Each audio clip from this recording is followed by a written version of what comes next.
Bonjour à tous et bienvenue sur ce nouveau tutoriel qui sera consacré cette fois-ci à Unity principalement. En fait, on va utiliser Blender pour créer notre ciel d'Unity. Alors, qu'est-ce qu'une skybox? C'est en fait une vue panoramique composée de 6 textures. Donc en fait, c'est un cube situé à l'infini derrière tous nos objets et qui va suivre les déplacements de notre personnage pour que notre personnage reste toujours au centre de ce cube. Et en fait, on n'aura pas du tout l'impression qu'on est entouré par un cube géant.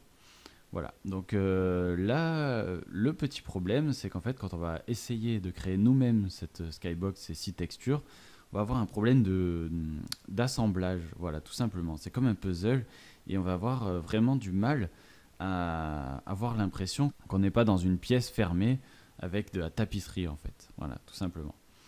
Et donc ça va être la petite subtilité de ce tutoriel. Alors, je vais déjà vous présenter comment fonctionne la skybox de base, et ensuite je vais vous montrer comment faire une skybox à 6 côtés. Alors, on va créer une première skybox. Vous faites clic droit, Create, Material. Celle-ci, on va l'appeler Skybox Pros.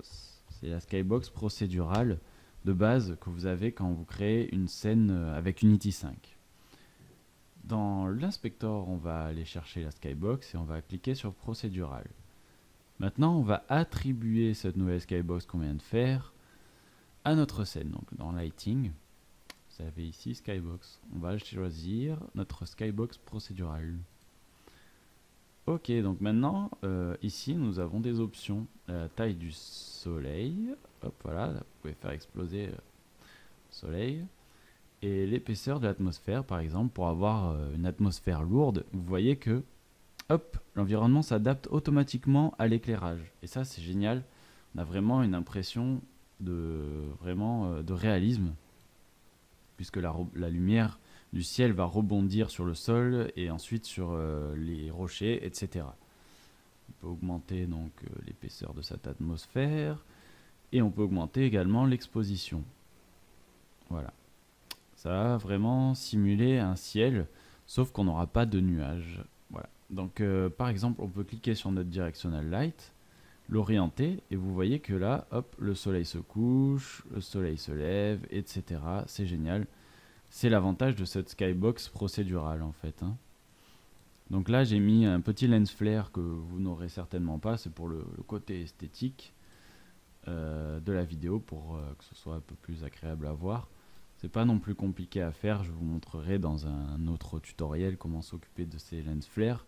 Alors, maintenant que je me suis occupé de ça, je vais supprimer cette skybox et là on va se retrouver avec un truc assez moche. On va créer une skybox à 6 côtés. Donc vous faites clic droit, Create, Material, toujours pareil, on va l'appeler Skybox Cube. Et cette cube map, en fait, donc là dans Skybox, vous faites Six-Sided. Là, maintenant, vous voyez que notre matériau attend 6 textures. Donc là, j'ai récupéré des anciennes textures de Unity 4. Et je vais vous montrer comment ça fonctionne, comment ça s'assemble un petit peu. Donc là, vous avez le back. Hop, là, vous avez down. Front. Là, on va voir normalement. Ok, left. Right. Et, pardon. Et le dernier, down. Up, pardon. Donc, on n'a rien du tout. J'ai oublié en fait d'attribuer cette skybox. Voilà. Là, vous voyez que c'est pareil. L'environnement a réagi. La couleur a réagi en fonction du ciel. Ok, donc là, par exemple, si je me mets dans mon jeu, ouais, il bruite pas, c'est bizarre. Vous voyez que c'est plus du tout la même ambiance. On a utilisé l'ancien type de skybox, donc à 6 côtés, et vous voyez qu'on voit pas de délimitation. On a l'impression réellement qu'on a un ciel autour de nous, alors que c'est un cube en fait. Vous voyez, si j'enlève cette map, que je mets non, celle-ci,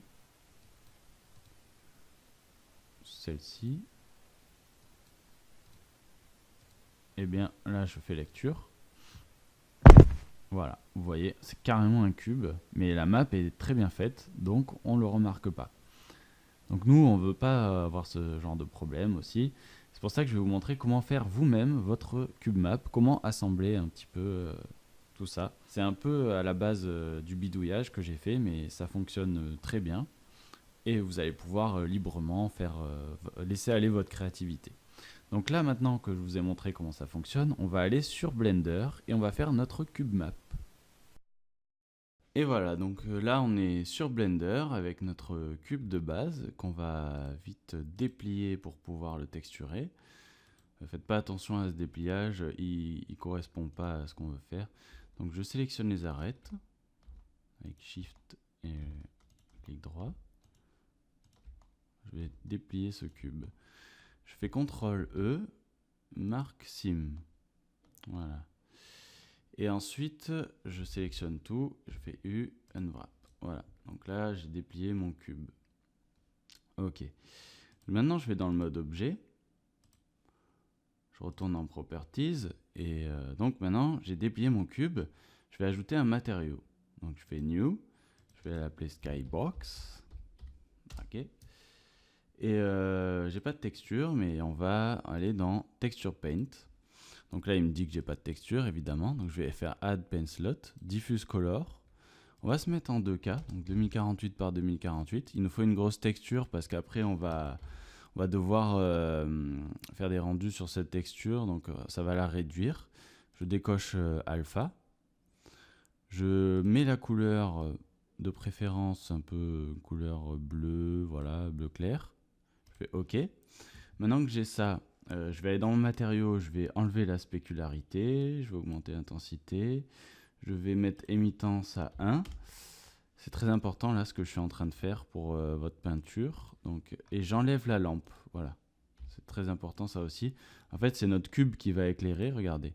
Si je me mets en mode matériel, comme ça, on voit vraiment la couleur du cube et on voit plus les arêtes, on voit pas l'effet de la lumière, etc. Donc c'est important d'avoir ce réglage. Ensuite, on va dans les textures et on va rajouter une texture qui va venir de l'extérieur. Donc on fait New, Open. Donc j'ouvre Sky Texturer, Open Image, et ça va être notre modèle pour peindre. Donc je décoche ça, je retourne sur ma Diffuse Color et là on va commencer à peindre. Donc on va dans Texture Paint. Et on va dans le petit onglet la texture et on va aller chercher notre texture qu'on a importée. Vous pouvez prendre d'autres textures, une texture de montagne, peu importe, du moment que ça reste quand même un format correct, pas faire du 300 dpi, etc. Sinon on risque peut-être d'avoir des problèmes. Je me mets en couleur blanche et tout simplement je vais me mettre en mode pochoir, pardon. Donc stencil. Et là, quand je vais passer au-dessus de mon cube, je vais peindre directement les nuages comme un pochoir en fait sur mon cube.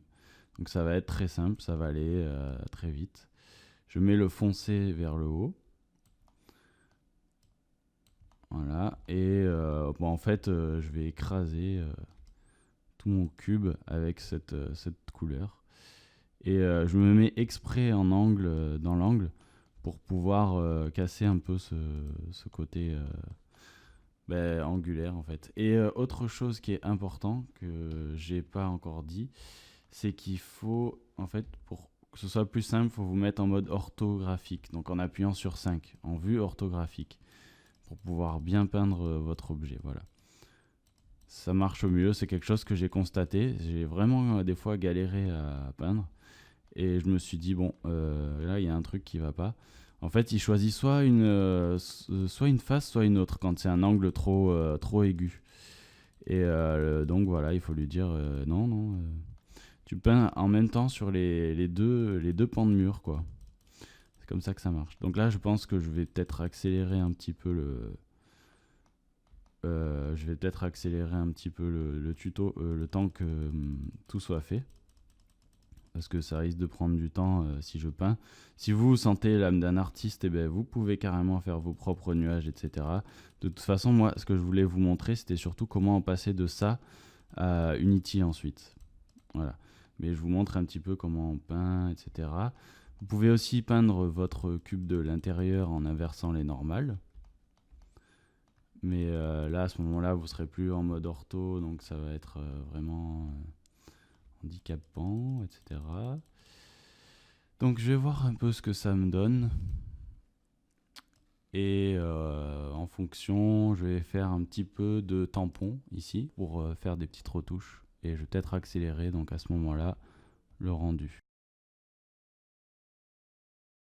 Donc voilà, maintenant qu'on est à peu près satisfait de notre peinture, on va pouvoir sortir.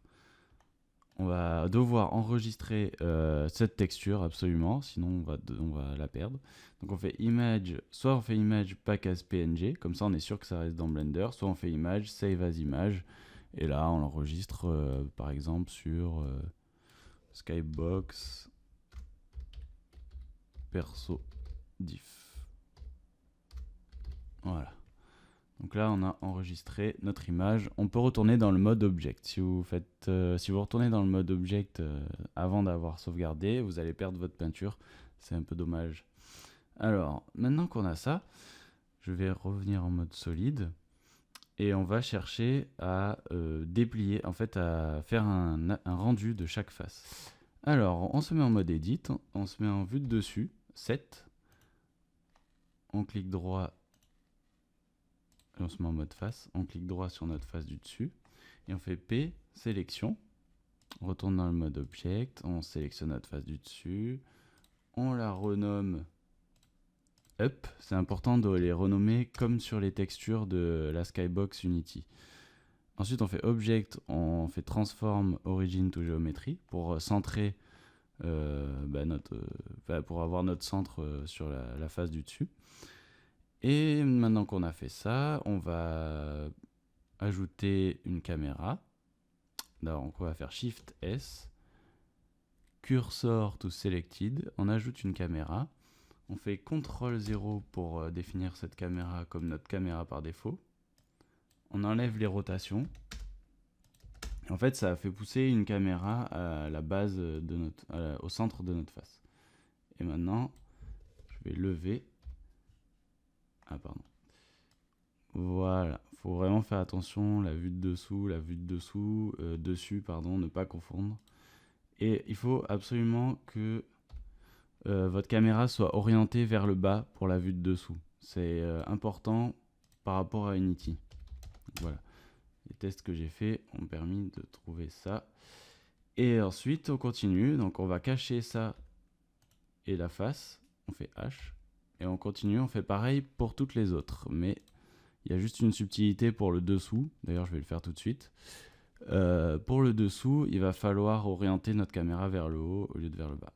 Alors, je fais pareil, donc P sélection. C'est un peu répétitif, mais ça va nous servir. Je vais l'appeler. Voilà. Ça, c'est bien notre face de gauche, donc left. Voilà, object, transform, origin to geometry.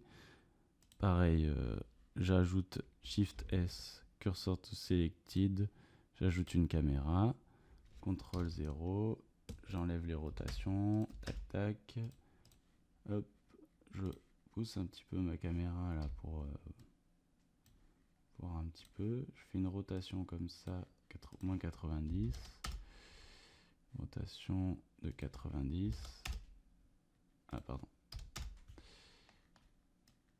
c'est dans ce sens là. Voilà, et là je vois ma face gauche. Donc je recule et je centre bien là-dessus. Voilà. Et donc pareil, on cache. Et on fait pareil pour les autres faces. Je me remets en mode perspective. Donc là, face de droite, P, sélection. La face du dessus, P, sélection. La face de derrière, P. P. Donc là, normalement, voilà. Je vais renommer toutes les faces. Donc celle-là, c'est la front. C'est la right.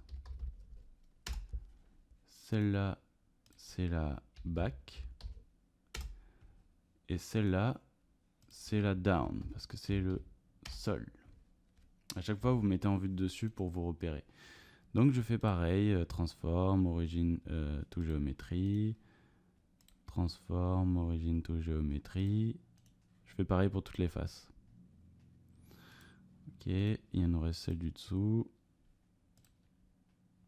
Ah, là il y a une connerie.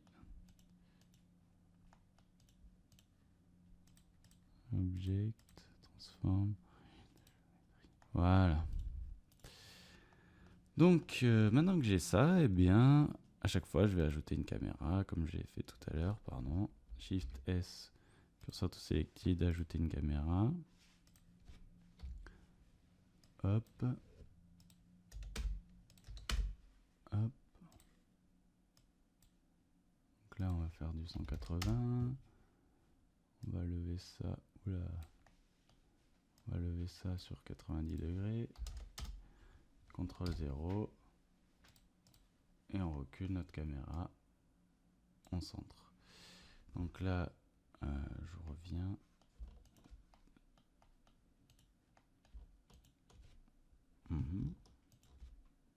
Je cache.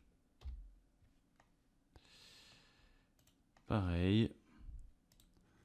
Shift S, cursor to selected. J'ajoute ma caméra. Je l'oriente.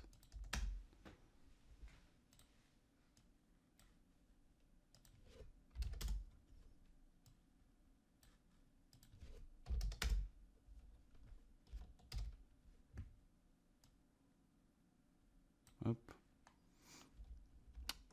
Et je cache les deux. Donc là, il nous reste ça. Shift S, cursor to selected. J'ajoute une caméra. Et là, c'est donc la petite feinte que je disais tout à l'heure.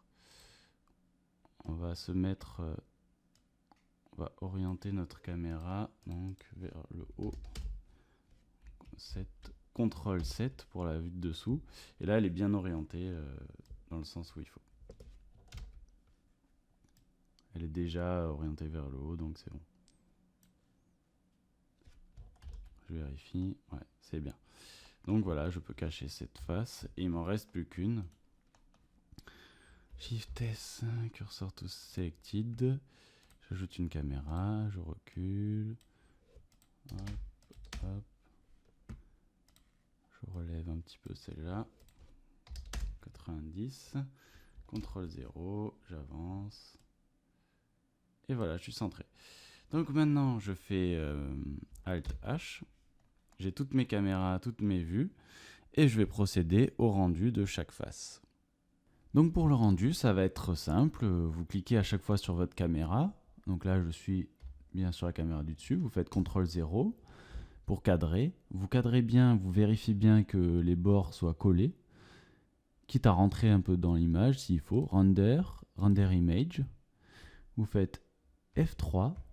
Vous enlevez la compression. Vous mettez RGB. Et il faut que ce soit du PNG pour Unity. C'est important. Et là, on va enregistrer sur Up. Save as image. Échappe. Et là, on va faire pareil. Donc, vous mettez en vue de dessus. Vous cliquez sur la caméra de droite. CTRL 0. Render image. On sait que c'est l'image de droite. En fait, le but du jeu, c'est de surtout pas confondre droite, gauche, bas, haut, etc. Donc, à chaque fois, vous vérifiez vue de haut. Voilà, donc là, c'est right. OK. Save as image. Et vous faites ça pour toutes les images. Voilà. Donc là, on est sur Unity. On va pouvoir vérifier si notre skybox fonctionne. Donc pour commencer, je vais glisser déposer mes images dans mon dossier de skybox perso, qui est ici. Donc back, front. On va voir directement si oui ou non on s'est trompé. Donc right, up and down. Voilà, donc ce qui est important, c'est que sur vos textures, dans le wrap mode, vous cliquez sur clamp. Parce qu'en fait, ça va éviter, apply, ça va éviter que vous ayez des bordures apparentes dans votre skybox. Voilà, on fait pareil pour tout. Autre chose qui pourrait faire que vous ayez des bordures apparentes, c'est qu'au moment du rendu, vous regardez sur votre image et vous voyez qu'au bord, il y a du gris parce qu'en fait, vous n'avez pas suffisamment zoomé sur votre image, vous n'avez pas cadré complètement votre texture, donc vous aurez un léger petit liseré sur les bords. Et ça, vous le corrigez en zoomant un peu plus sur votre image. En fait, c'est de la minutie. C'est quelque chose de très minutieux. Donc là, on va ajouter une skybox. Create. Material. Skybox perso. C'est vraiment très très délicat à gérer, mais en tout cas, ça va être des vrais résultats. Ensuite, vous allez dans Skybox Six-Sided. Et là, à ce moment-là, on va glisser, déposer donc nos maps, up, left, right, front, down et back. Ok, back. Et on va attribuer cette skybox à notre scène pour voir si ça fonctionne. Missing skybox. Voilà. Et là, qu'est-ce qu'on voit? Notre joli ciel est apparu. Je fais lecture. Et j'ai pas de bordure, voilà. Après, c'est légèrement anguleux parfois le ciel. Mais grosso modo, j'ai le ciel que je voulais avoir grâce à Blender. Donc j'espère que ce tutoriel vous aura plu et vous aura été utile. Si jamais vous avez des soucis, n'hésitez pas à me poser des questions sur ma chaîne. Je répondrai à vos commentaires, ne vous inquiétez pas. Et normalement, c'est une technique qui fonctionne, mais je vous avoue que j'ai quand même fait plusieurs essais parce que au niveau de la peinture, voilà. Mais les conseils que je vous ai donnés, normalement, vous devrez vous permettre de réaliser cette skybox à vous. Donc voilà, vous pouvez même vous amuser à prendre plusieurs photos pour chaque angle dans le ciel, photos de votre choix, etc. En tout cas, je vous remercie d'avoir suivi ce tutoriel. J'espère qu'il vous aura plu. Et je vous remercie d'être plus nombreux à suivre ma chaîne. Et si vous venez d'arriver, n'hésitez pas à m'encourager et à vous abonner à ma chaîne. Ça